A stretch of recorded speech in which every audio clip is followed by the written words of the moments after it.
হয়, আজি আমি অসম ছাত্ৰ সন্থা আৰ্টছা নাজিৰা শাখাৰ সভাপতি সম্পাদকে লগতে আমাৰ চন্তক উপশাখা আজি আমি উগুৰিজান চাহ বাগিচাত যিটো অবৈধ খনন চলি আছে ইয়াত আহি আজি আমি উপস্থিত হৈছোঁ। আজি প্ৰায় দুমাহমানৰ আগতো আমি আহি পেলাই ইয়াত উপস্থিত হৈছিলোঁ। তেতিয়া অলপমান খনন চলিছিলে, কিন্তু আমি আমাৰ জিলা সমিতিৰ লগত আমি আহিছিলোঁ। জিলা সমিতিয়ে এখন স্মাৰক প্ৰদান কৰিছিলে আমাৰ DC ছাৰক, আৰু DC ছাৰক জনোৱাৰ পিছত আমাৰ ইয়াত সম্পূৰ্ণ খননটো বন্ধ হৈ আছিলে। কিন্তু কালি আমি সামাজিক মাধ্যম যোগেদি আমি দেখিবলৈ পাইছোঁ যে ইয়াত সম্পূৰ্ণৰূপে বাগিচা উচ্ছেদ কৰি ইয়াত শিল খনন কাৰ্যসূচী চলি আছে।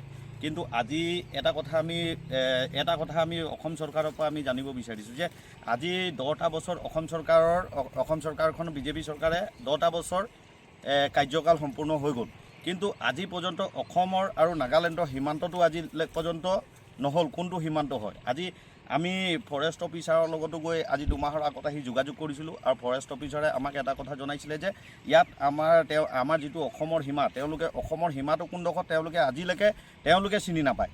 যাৰ বাবে আজি আহি পেলানি নগাই ইয়াৰ কিছুমান দুৰ্বৃত্তৰ লগত মিলি পেলানি আজি ইয়াত আহি আমাৰ বাগিচা উচ্ছেদ কৰি শিল খনন কৰিবলৈ আজি সাহস কৰিছে। অসম চৰকাৰৰ মাননীয় মুখ্যমন্ত্ৰীক তীব্ৰ ভাষাৰে মই গৰিহণা জনাইছোঁ যে আপুনি এজন শ্ৰেষ্ঠ মুখ্যমন্ত্ৰী হৈ পেলানি যে আপুনি নিজৰ আজি অসমখন আপোনাৰ নিজৰ ঘৰ হয়। আজি আপুনি নিজৰ ঘৰখনৰ চাৰিসীমা জেওৰাটো আপুনি ভালকৈ ঠিক কৰিব নোৱাৰিলে।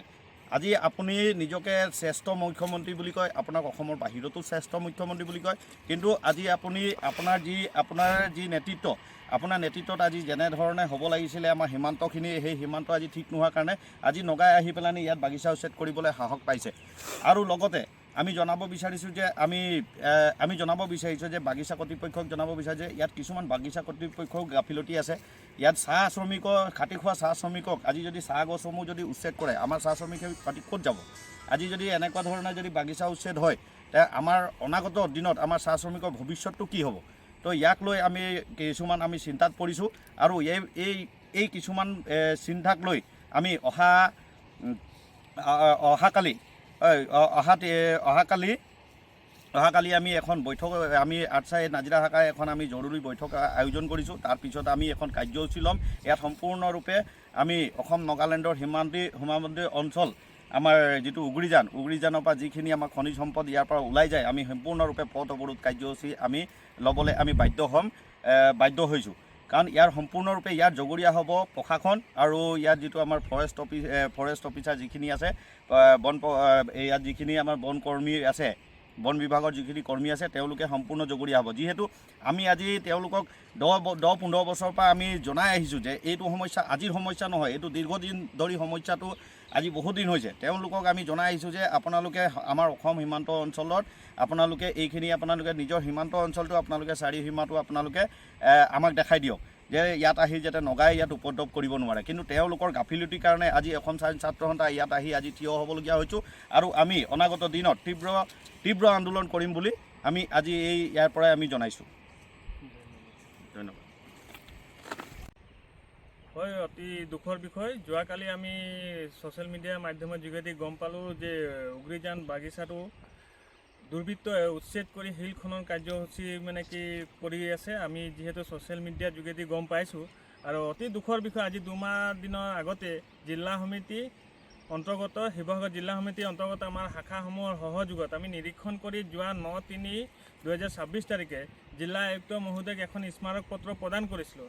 যিহেতুকে আমাৰ বাগিচা অঞ্চলসমূহ উচ্ছেদ কৰি উগুৰিজান বাগানটো উচ্ছেদ কৰি শিল খনন কৰি আছে, সেই বিষয়ে তেওঁক আমি লিখিত এখন স্মাৰক দিছিলোঁ, কিন্তু কোনো উত্তৰ নাপালোঁ। আৰু এই উগুৰিজানৰ বিষয়টো লৈ আমি বিহুবৰ ফৰেষ্ট অফিচাৰৰ বিষয়াৰ লগতো কথা পাতিলোঁ।